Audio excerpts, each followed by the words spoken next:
Ma'am, stop moving. I Turn didn't around. do anything. I'm pregnant. We don't Please. care. Hands up. You're not I listening. am listening. Please, my baby. I can't get on the ground. Stop resisting. Do what you're told. I'm not resisting. I'm You're pregnant. being non-compliant. You're hurting me. Stop. I can't breathe. Get her down. Now. My baby, please.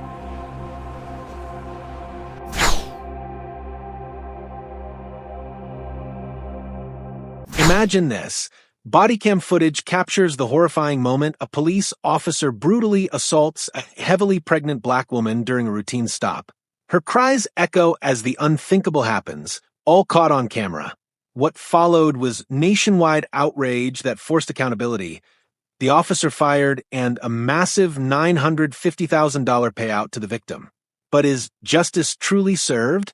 Stick around to uncover the full shocking story. The day began like any other. Quiet, ordinary, unremarkable.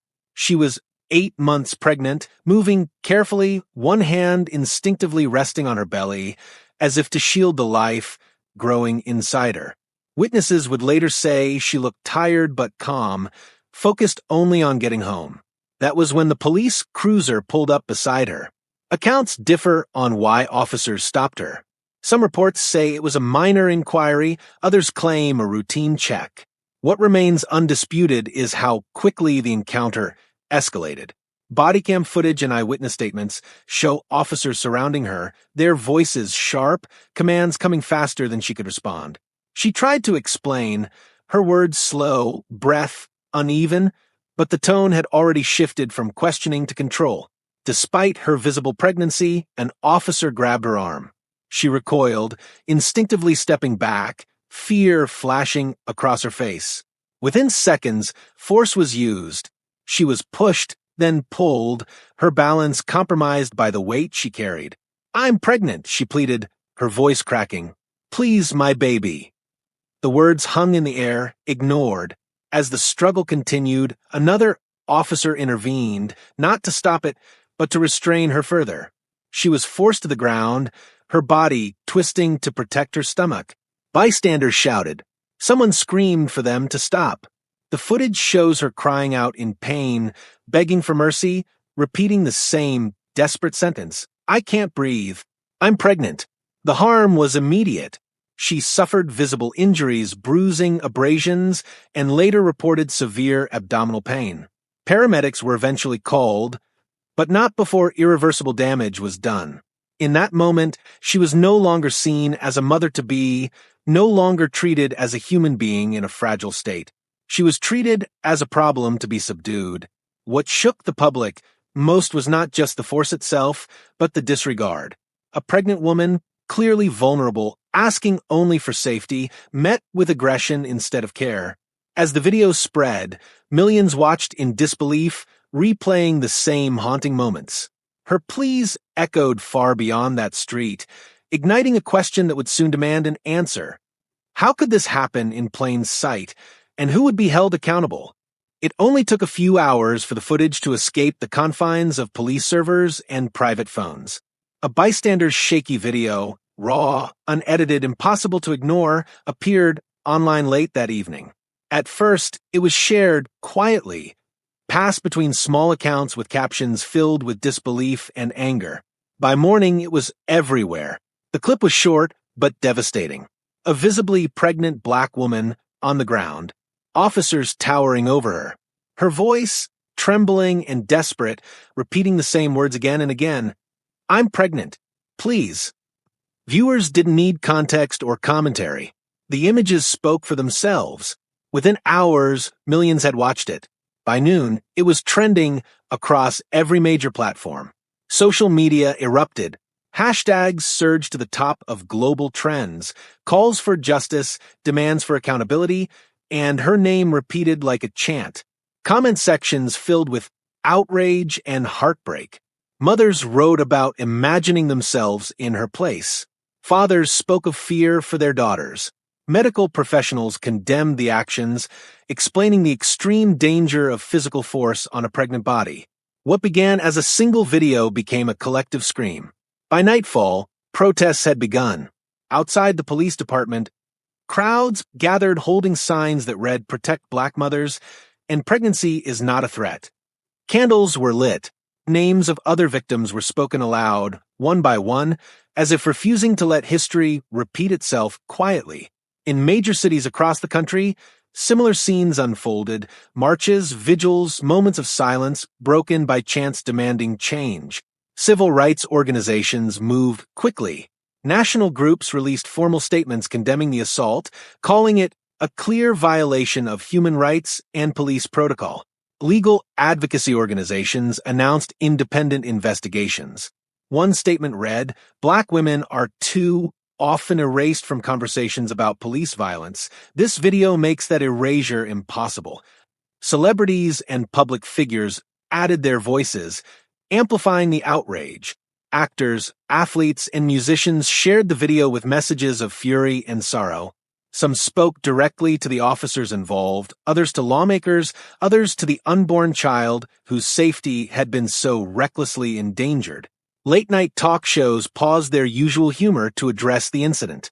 News anchors struggled to maintain composure as they introduced the footage to national audiences. But beneath the headlines and trending hashtags, a deeper conversation was unfolding, one that many said was long overdue. For years, police brutality discussions had centered largely on Black men. While those stories were devastating and necessary to tell, the experiences of Black women often remained in the shadows. Advocates pointed out that Black women face a unique and dangerous intersection of racism and sexism, one that leaves their pain minimized and their vulnerability ignored. Statistics resurfaced and spread alongside the video. Black women, especially pregnant Black women, face disproportionately high risks of medical neglect, mistreatment, and maternal mortality. Now, the world was watching those risks collide violently with policing. Experts explained how stereotypes portraying Black women as strong, resistant, or less vulnerable can lead to excessive force being justified in moments where compassion should prevail. This is not an isolated incident. One civil rights attorney said during a televised interview, "It is part of a pattern where Black women are denied the presumption of innocence, care, and humanity, even when carrying life inside them."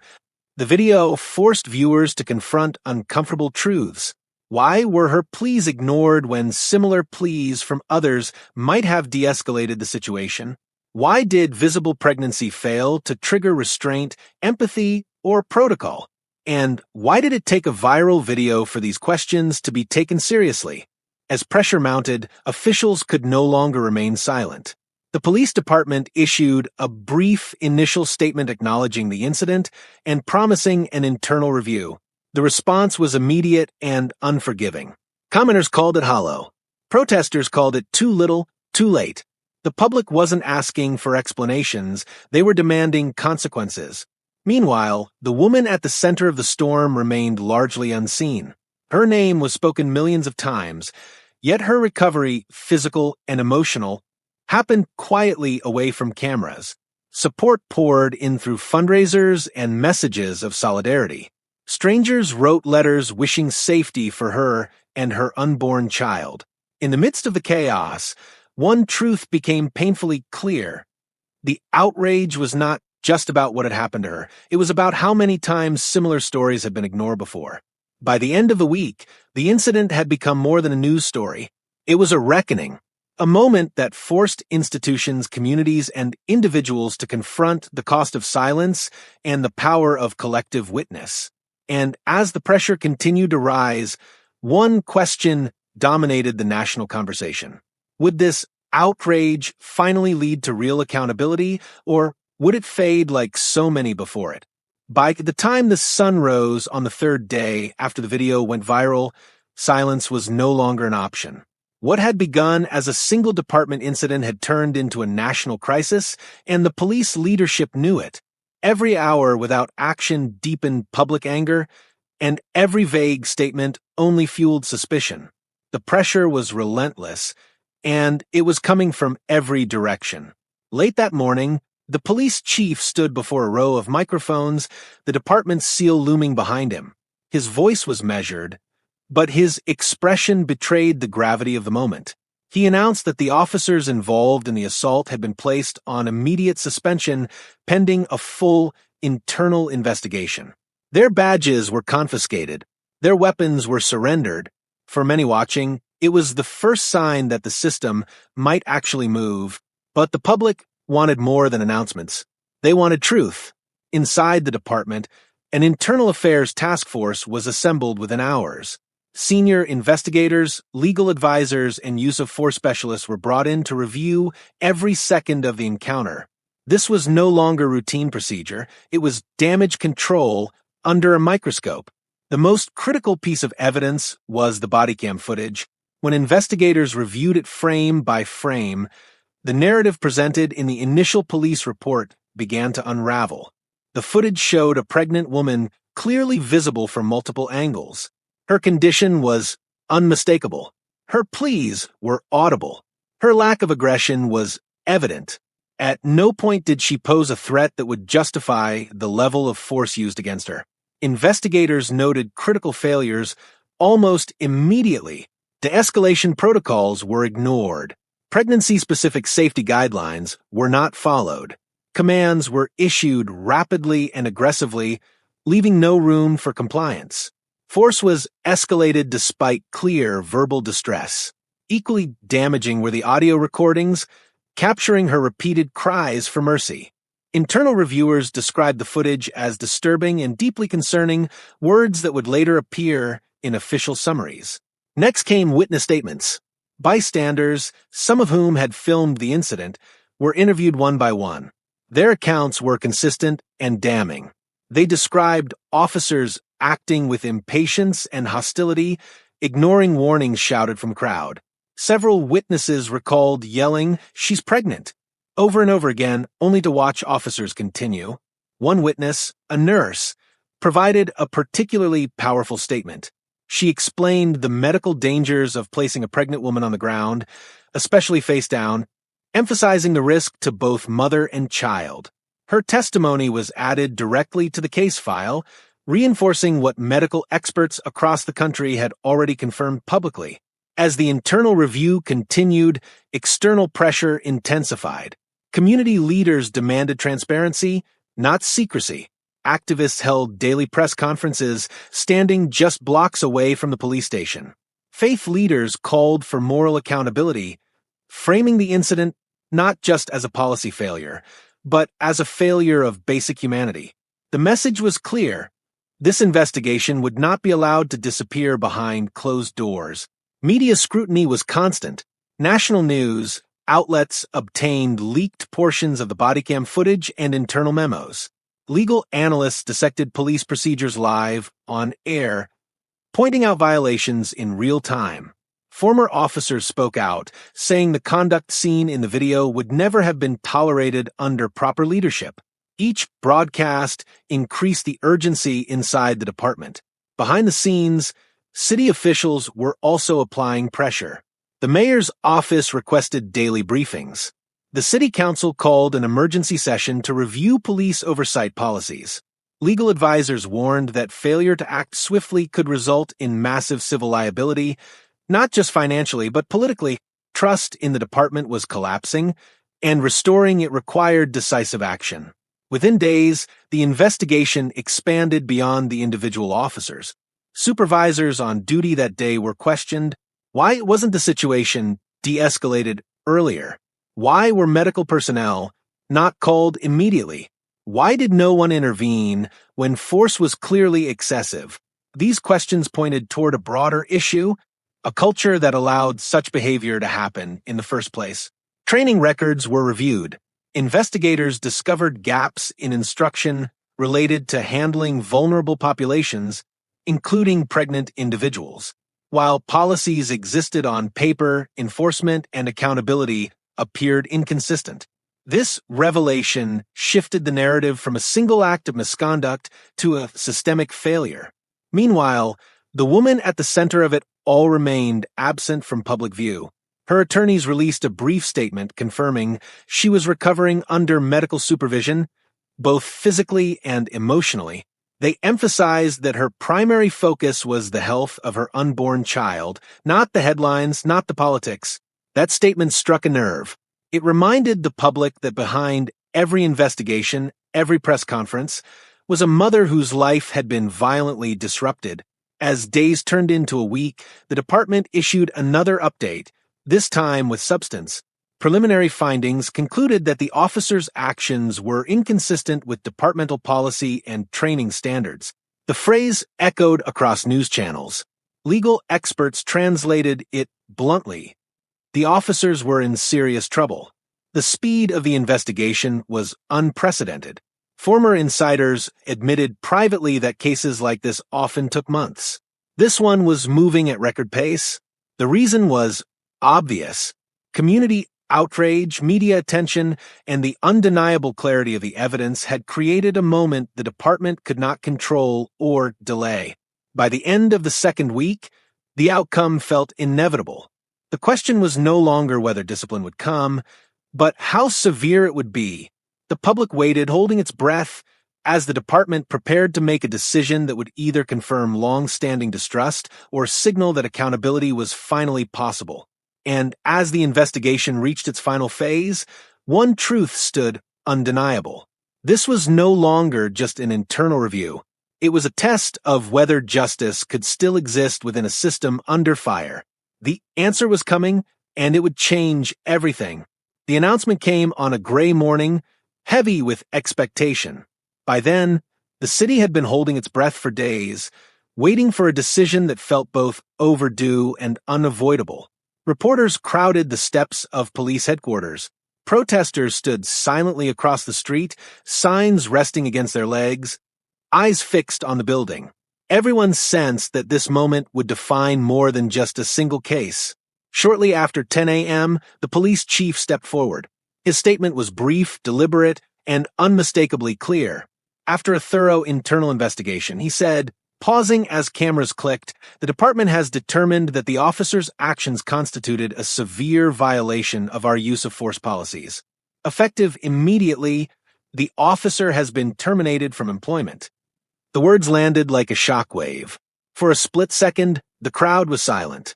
Then came the reaction, gasps, tears, applause, and shouts of relief.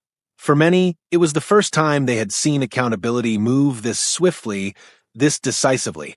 For others, it was bittersweet, justice. Yes, but justice born from harm that could never be undone. The chief continued, his tone firm but visibly strained. This department is entrusted with protecting the public, he said. What occurred that day failed that mission. The use of force was excessive, unnecessary, and in direct contradiction to our training, our policies, and our values. Behind him, officials released a written report summarizing the findings. The reasons for termination were detailed and damning. According to the department's conclusions, the officer had violated multiple core policies, including excessive use of force against a non-threatening individual, failure to de-escalate despite clear opportunities to do so, disregard for medical vulnerability, specifically involving a visibly pregnant woman, conduct unbecoming of an officer, eroding public trust. Investigators emphasized that pregnancy should have immediately triggered a shift in protocol, slower engagement, verbal resolution, and medical support. Instead, the officer escalated force. That decision, the report stated, placed both the woman and her unborn child at serious risk. Legal experts reviewing the findings said the language was unusually direct. There was no ambiguity, no attempt to soften the conclusion. The department was making it clear this was not a mistake, it was misconduct. But the story didn't end with the firing. Within hours, the police union released a statement pushing back against the decision. They argued that the officer had acted under pressure and claimed the termination was rushed due to public outrage rather than fair process. They announced their intention to appeal, citing contractual protections and due process rights. For a brief moment, uncertainty returned. Union representatives insisted that discipline short of termination would have been appropriate. They warned that firing an officer under intense media scrutiny could set a dangerous precedent. Some conservative commentators echoed that argument, framing the decision as mob justice. The department responded swiftly. In a rare move, officials released additional details from the investigation to justify their decision. Portions of bodycam footage were officially made public, along with expert testimony from use of force analysts and medical professionals. The evidence was overwhelming. Independent reviewers concluded that no reasonable officer would have perceived the pregnant woman as a threat. Medical experts reiterated that the force used could have resulted in miscarriage or fatal injury. Training supervisors testified that the officer had been explicitly instructed on handling vulnerable individuals and had failed to apply that training. When the appeal hearing took place, it lasted less than 2 days. The union's arguments collapsed under the weight of evidence. Arbitrators ruled that the department had acted within its authority and that the termination was justified. The decision was final. The officer would not be reinstated. When news of the failed appeal broke, the reaction was immediate and emotional. Outside the courthouse, community members hugged one another. Some cried openly. Others stood quietly, eyes closed, as if releasing weeks of held breath. For many Black women watching, the moment carried profound meaning. It wasn't just about one officer. It was about being seen, believed, and protected in a system that had so often failed them. Civil rights leaders called the firing a rare but critical step toward accountability. Advocacy groups cautioned that one termination did not equal reform, but acknowledged the importance of consequences.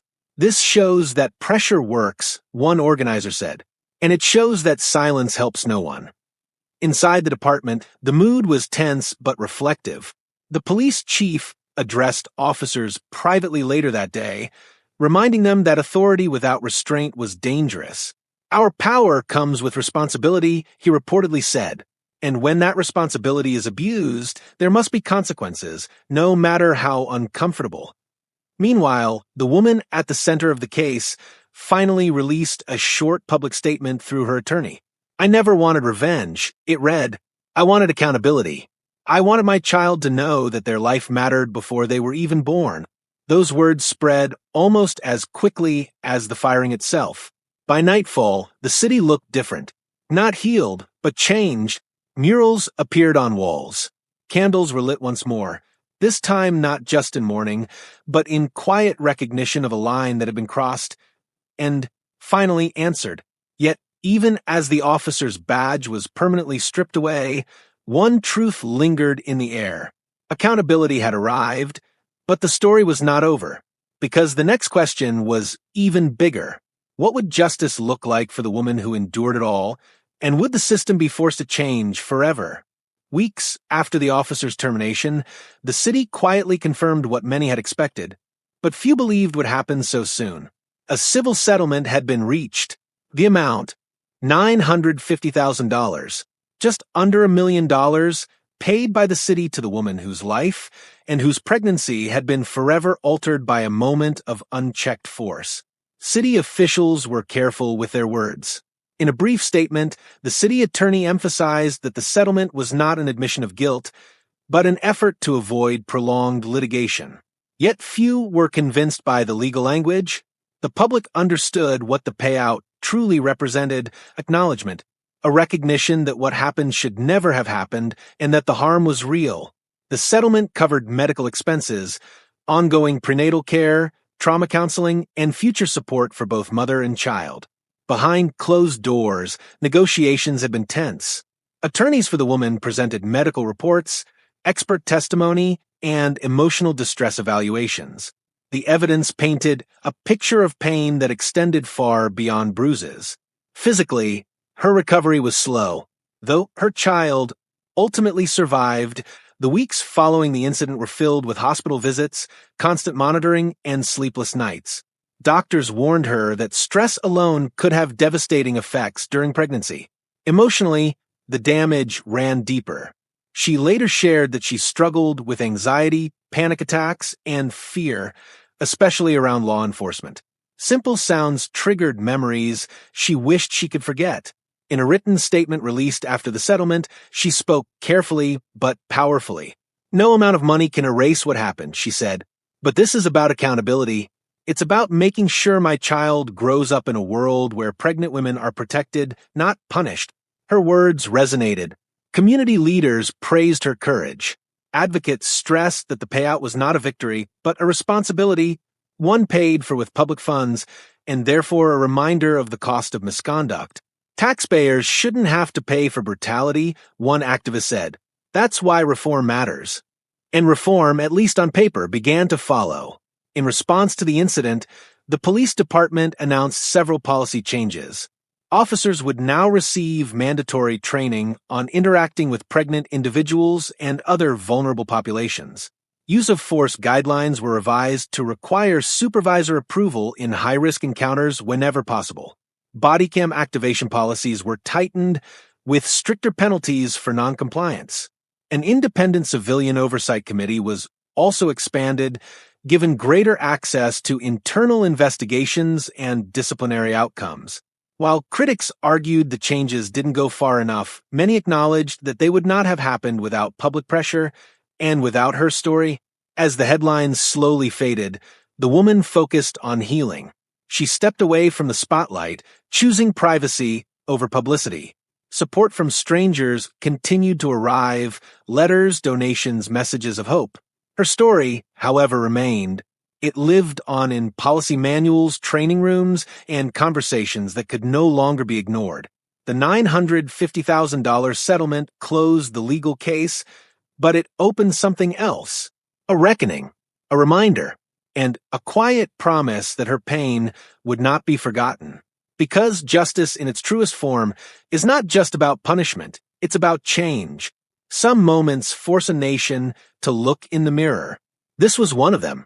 A pregnant woman asked for mercy, and the world heard her when the system did not. What began as pain and fear turned into accountability, not because the truth was convenient, but because it was undeniable. Justice didn't come easily, and it didn't come perfectly, but it came because people refused to look away. This story is not just about one officer, one payout, or one viral video. It's about dignity. It's about protecting life before it even enters the world. And it's about the power of collective voices demanding that humanity come before authority. If this story moved you, share it. Speak about it. Because silence protects injustice, but awareness creates change. And sometimes the strongest justice begins with simply saying, enough.